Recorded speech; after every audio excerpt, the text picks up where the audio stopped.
Assalamualaikum warahmatullahi wabarakatuh. Sebelumnya, perkenalkan saya Virga Melarsiti dengan NIM 2208030102039.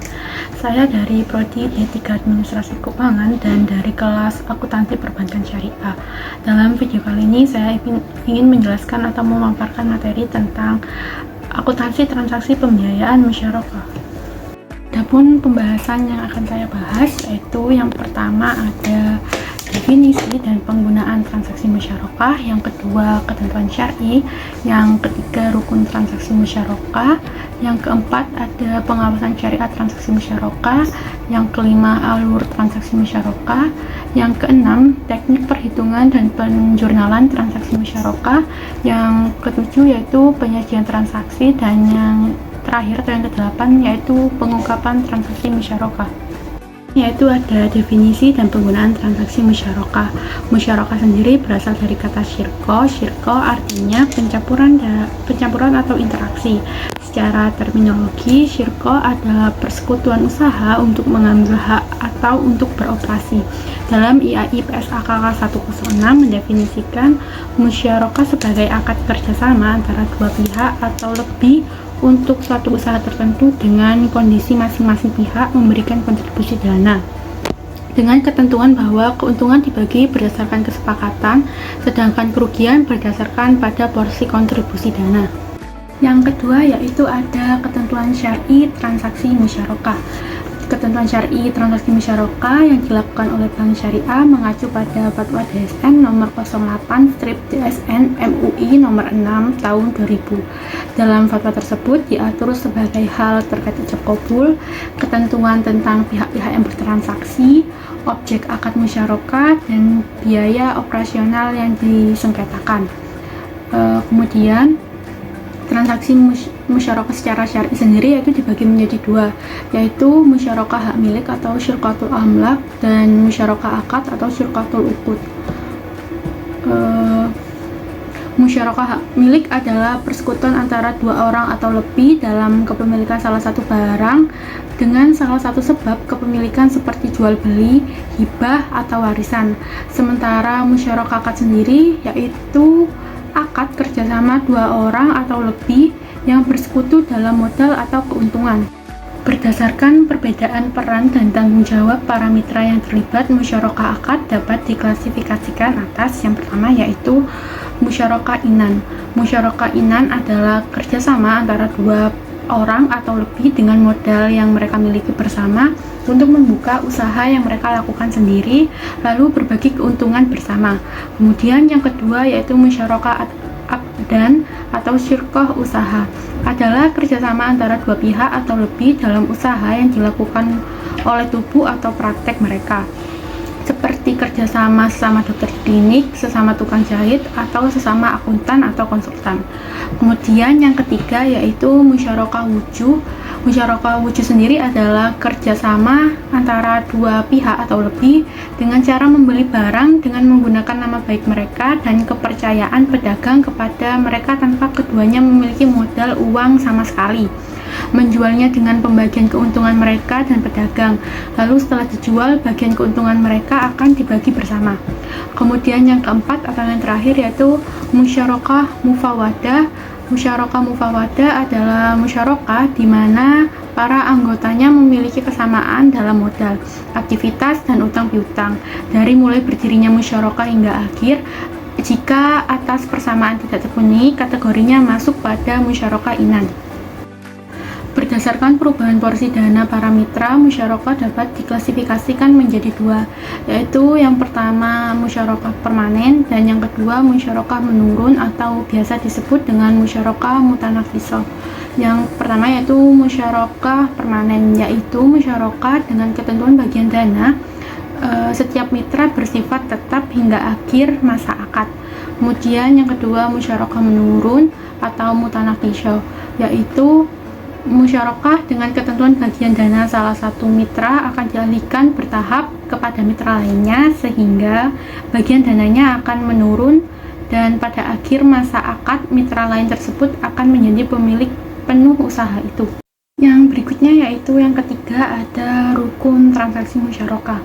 Yang pertama yaitu transaktor. Transaktor faktor adalah pihak-pihak yang terlibat dalam transaksi musyarakah harus cakap hukum serta berkompeten dalam memberikan atau diberikan kekuasaan perwakilan. Para mitra harus memperhatikan hal-hal yang terkait dengan ketentuan syar'i transaksi musyarakah. Berdasarkan Fatwa DSN nomor 8 tahun 2000, disebutkan bahwa setiap mitra harus menyediakan dana dan pekerjaan serta setiap mitra melaksanakan kerja sebagai wakil. Setiap mitra memiliki hak untuk mengatur aset musyarakah dalam proses bisnis normal. Kemudian yang kedua ada objek akad musyarakah sendiri meliputi 3 aspek, yaitu yang pertama modal.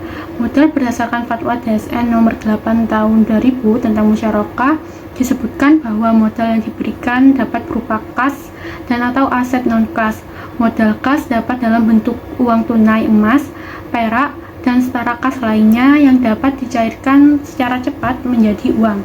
Adapun modal berupa aset non-kas dapat berupa barang perdagangan seperti properti, aset tetap, dan lainnya yang digunakan dalam proses usaha. Jika modal berbentuk aset harus terlebih dahulu dinilai dengan tunai dan disepakati oleh para mitra. Kemudian yang kedua yaitu kerja. Berdasarkan Fatwa DSN nomor 8 tahun 2000 tentang musyarakah, partisipasi para mitra dalam pekerjaan merupakan dasar pelaksanaan musyarakah.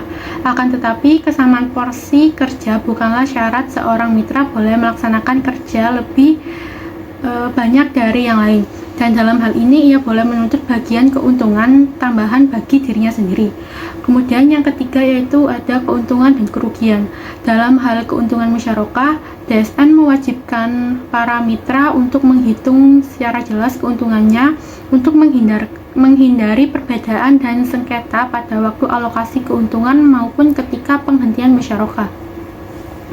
Yang keempat atau yang terakhir yaitu ijab dan qabul.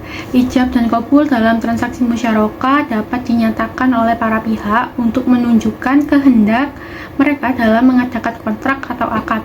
Akad penerimaan dan penawaran dapat disepakati harus secara eksplisit menunjukkan tujuan kontrak. Akad selanjutnya dituangkan secara tertulis melalui korespondensi atau dengan menggunakan cara yang lazim dalam suatu masyarakat bisnis. Yang berikutnya ada pengawasan syariah transaksi musyarakah. Pengawasan syariah secara periodik oleh DPS berdasarkan pedoman yang ditetapkan oleh BI dilakukan untuk yang pertama untuk meneliti apakah pemberian informasi secara lengkap telah disampaikan oleh bank kepada nasabah, baik secara tertulis maupun lisan tentang persyaratan pembiayaan musyarakah telah dilakukan. Kemudian yang kedua adalah untuk menguji apakah perhitungan bagi hasil telah dilakukan sesuai dengan prinsip syariah. Kemudian yang ketiga, memastikan adanya persetujuan para pihak dalam perjanjian pembiayaan musyarakah. Kemudian yang keempat, yaitu untuk memastikan terpenuhinya rukun dan syarat musyarakah. Yang kelima, memastikan bahwa biaya operasional telah dibebankan pada modal bersama musyarakah. Kemudian yang terakhir atau yang keenam yaitu untuk memastikan bahwa kegiatan investasi yang dibiayai tidak termasuk jenis kegiatan usaha yang bertentangan dengan syariah. Kemudian yang berikutnya yaitu alur transaksi musyarakah. Alur yang pertama yaitu dengan cara negosiasi dan akad musyarakah. Pengajuan permohonan pembiayaan musyarakah oleh nasabah dengan mengisi formulir permohonan pembiayaan. Kemudian yang kedua, pelaksanaan usaha produktif. Bank dan nasabah mengontribusikan modalnya masing-masing dan nasabah sebagai mitra aktif mulai mengelola usaha yang disepakati berdasarkan dengan kesepakatan dan kemampuan terbaiknya. Kemudian yang ketiga dengan membagi usaha. Keuntungan dibagi sesuai nisbah, kerugian tanpa kelalaian nasabah ditanggung sesuai modal. Hasil usaha dievaluasi pada waktu yang akan ditentukan berdasarkan kesepakatan keuntungannya yang diperoleh akan dibagi antar bank dan nasabah sesuai dengan porsi yang telah disepakati. Seandainya terjadi kerugian yang tidak disebabkan oleh kelalaian nasabah, maka kerugian akan ditanggung proporsional terhadap masing-masing mitra. Kemudian yang keempat yaitu bank syariah sebagai mitra pasif dan nasabah sebagai mitra aktif menerima porsi laba berdasarkan metode perhitungan yang telah disepakati sebelumnya. Dan yang terakhir, Bank menerima kembalian modal dari nasabah. Jika nasabah mengembalikan semua modal milik bank, maka usaha selanjutnya akan menjadi milik nasabah sepenuhnya. Selanjutnya yaitu teknis perhitungan dan penjurnalan transaksi musyarakah. Pada tanggal 2 Februari tahun 20 XA, Bu Nasibah menandatangani akad pembiayaan usaha penggilingan padi, membeli padi, menggiling, selanjutnya menjual beras dengan Bank Murni Syariah atau BMS dengan skema musyarakah sebagai berikut. Nilai proyeksinya yaitu sebesar 80 juta rupiah, sedangkan kontribusi banknya yaitu sebesar 60 juta rupiah. Pembiayaan tahap pertama sebesar 35 juta rupiah yang dilakukan pada tanggal 12 Februari. Pembayaran tahap keduanya yaitu sebesar 25 juta rupiah yang dilakukan pada tanggal 2 Maret. Kontribusi Bu Nasibah sebesar 20 juta rupiah dan nisbah bagi hasil Bu Nasibah yaitu sebesar 75% dan BMS yaitu sebesar 25%. Periodenya yaitu selama 6 bulan dan biaya administrasinya sebesar Rp600.000 dengan 1% dari pembiayaan dari bank.